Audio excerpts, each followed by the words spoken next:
Hello दोस्तों, आज हम आप लोगों के लिए लेकर आए हैं एनसीईआरटी कक्षा 9 की पुस्तक से सर्वेश्वर दयाल सक्सेना जी को।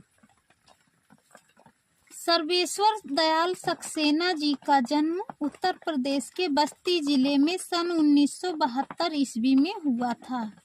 इन्होंने इलाहाबाद विश्वविद्यालय से उच्च शिक्षा ग्रहण की। गलती से निकल गया, सन 1927, 72 गलत निकल गया था मुंह से। 1927 ईस्वी में हुआ। उन्होंने इलाहाबाद विश्वविद्यालय से उच्च शिक्षा ग्रहण की। आरंभ में उन्हें आजीविका हेतु काफी संघर्ष करना पड़ा। बाद में दिनमान पत्रिका है और दिनमान के संपादक कौन बने? दिनमान के उप संपादक एवं चर्चित बाल पत्रिका पराग के संपादक बने कौन? सर्वेश्वर दयाल सक्सेना जी। सन 1983 ईस्वी में उनका आकस्मिक निधन हो गया। काठ की घंटियां, बांस का पुल, एक सूनी नाव, गर्म हवाएं, कुआनो नदी। इसमें कुआनो नदी जो है ये इनकी सबसे प्रसिद्ध रचना है, जो अधिकतर UP TET, super TET, C TET, TGT, PGT, LT grade समीक्षा अधिकारी तथा अन्य परीक्षाओं में पूछी जाती है। इसलिए इसको आप लोग जान लीजिए कि ये वेरी इम्पोर्टेंट है। जंगल का दर्द, खूंटियों पर टंगे लोग, ये भी इनका एकदम से इम्पोर्टेंट है। ये परीक्षा की दृष्टि से बहुत ही ज़्यादा महत्वपूर्ण है। उनके प्रमुख कविता संग्रह हैं। नई कविता के प्रमुख कवि सर्वेश्वर दयाल सक्सेना ने उपन्यास, नाटक, कहानी, निबंध एवं प्रचुर मात्रा में बाल साहित्य भी लिखा है। एक तरीके से ये बहुत ही इम्पोर्टेंट है, क्योंकि पूछ लिया जाता है कि बाल साहित्य लिखने वाले प्रमुख कवि कौन हैं, तो सर्वेश्वर दयाल सक्सेना जी। दिनमान में प्रकाशित चर्चे और चरखे स्तंभ के लिए सर्वेश्वर बहुत चर्चित रहे। उन्हें साहित्य अकादमी पुरस्कार से सम्मानित किया गया। सर्वेश्वर के काव्य में ग्रामीण संवेदना के साथ शहरी मध्यम वर्गीय जीवन बोध भी व्यक्त हुआ है।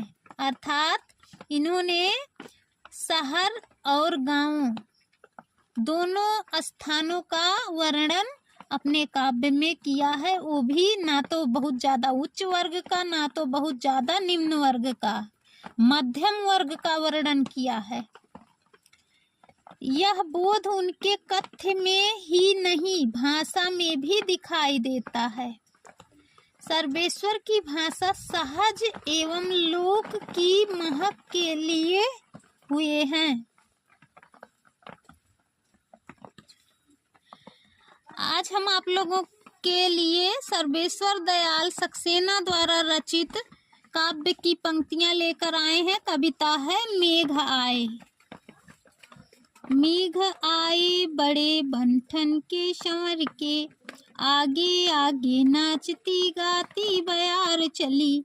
कवि कह रहा है कि मेघ जो है अर्थात बादल जो हैं वो उमड़ घमड़ कर बहुत ही बन ठन के किस लिए आ रहे हैं? बारिश करने के लिए। और जब उमड़ घुमड़ करके बादल आ रहे हैं बारिश के लिए, तो हवा भी उनके सहयोगी के रूप में उनका साथ दे रही है। वह आगे आगे चलती हुई, नाचती गाती हुई जा रही, अर्थात तमाम प्रकार की हवाएं चलने लगी हैं। क्यों? क्योंकि बादल बारिश करने वाले हैं। दरवाजे खिड़कियां खुलने लगी गली गली, पाहुन ज्यों आए हों गांव में शहर के, मेघ आए बड़े बन ठन के संवर के। कवि कह रहा है कि जब बारिश होने लगी और हवा के थपेड़ों से खिड़कियां बार बार आवाज करने लगी, अर्थात खुल रही हैं और बंद हो रही हैं। और यह एक ही घर की बात नहीं है, मतलब मोहल्ले भर में जितने भी घर हैं, जितने भी मकान हैं, या गांव में जितने घर मकान हैं, प्रत्येक घर मकान के खिड़कियों की यही दशा हो गई है। पाहुन ज्यों आए हों गांव में शहर के, किसी किसी के घर में कोई रिश्तेदार आ गया है, चाहे वह शहर से ही क्यों ना आया हो, वो भी इस नज़ारे को देख रहा है। दूसरी तरफ ये कहा जा सकता है कि पाहुन मतलब बादल जो है वो रिश्तेदार के रूप में आ गए हैं। मेघ आए बड़े बन ठन के संवर के, फिर कभी कह रहा है, पुनः बार बार कह रहा है कि बादल जो हैं वो बारिश के लिए तो आए हैं, लेकिन वो उमड़ घुमड़ करके बहुत ही शानो शौकत से आए हैं। पेड़ झुक झांकने लगे गर्दन उचकाए, आंधी चली धूल भागी घाघरा उठाए। कभी कह रहा है कि जब बरसात होने लगी है तो पेड़ जो है बारिश की बूंदों से लद करके झुक गए हैं, अर्थात पेड़ों की पत्तियों पर इतना पानी पड़ गया है कि वो अपने आप को झुका लिए हैं। झांकने लगे गर्दन उचकाए, और जो वहाँ पे अन्य जीव जंतु हैं या पेड़ पौधे हैं या आदमी हैं, वो अपनी गर्दन को उठा उठा करके बार बार बादलों को देख रहे हैं। आंधी चली धूल भागी घाघरा उठाए, आंधी जब चलने लगी है तो जो धूल उड़ रही थी वो एक तरफ उड़ते हुए भागती चली जा रही है। बाकी चितवन उठा नदी ठिठकी घूंघट सर के, कभी कह रहा है कि बाकी चितवन उठा, अर्थात बारिश होने से चारों तरफ का वातावरण लहलहा उठा है, अर्थात देखने लायक हो गया है, देखने लगा है।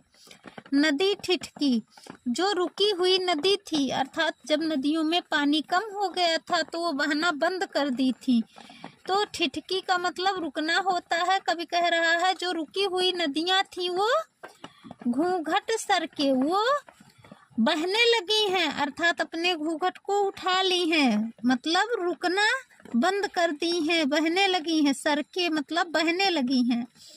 मेघ आए बड़े बन ठन के संवर के, कभी पुनः कह रहा है कि बादल जो हैं वो अपने आप में बहुत बन ठन के, अर्थात सज संवर करके आए हैं, उमड़ घुमड़ के आए हैं। बूढ़े पीपल ने आगे बढ़कर जुहार की, कभी कह रहा है कि जो पीपल का पेड़ है, जुहार मतलब स्वागत होता है। कभी कह रहा है जो पीपल का पेड़ अर्थात बहुत दिनों का हो गया है, बूढ़ा हो गया है, वो आगे बढ़ करके मेघ का स्वागत कर रहा है। जुहार में स्वागत कर रहा है, किस प्रकार से? हरहराहट की आवाज से।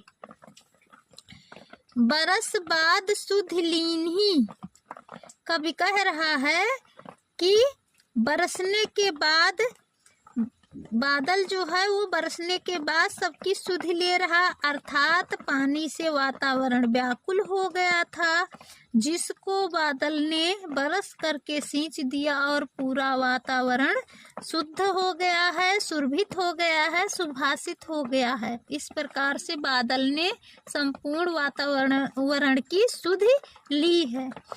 बोली अकुलाई लता ओट हो किवार की, कभी कह रहा है कि जो लता थी वो पेड़ों के ओट से थी, अर्थात पेड़ों पर लिपटी हुई थी। ओट हो किवार की, वह लताएं जो हैं क्या की बारिश बहुत ज़्यादा होने से, पानी लद जाने से गिरने लगी हैं। हर साया ताल लाया पानी परात भर के, और ताल जिसमें पानी यक्को नहीं था, जिसको गांव में तलैया कहते हैं, उसमें पानी भर जाने के कारण जिस प्रकार से व्यक्ति परात में पानी भर करके किसी के पाँव को धुलने के लिए लेकर के आता है, उसी प्रकार से बादल के पानी से ताल भर गया है, मानो वह परात में पानी लिए किसी के पैर को धो रहा है।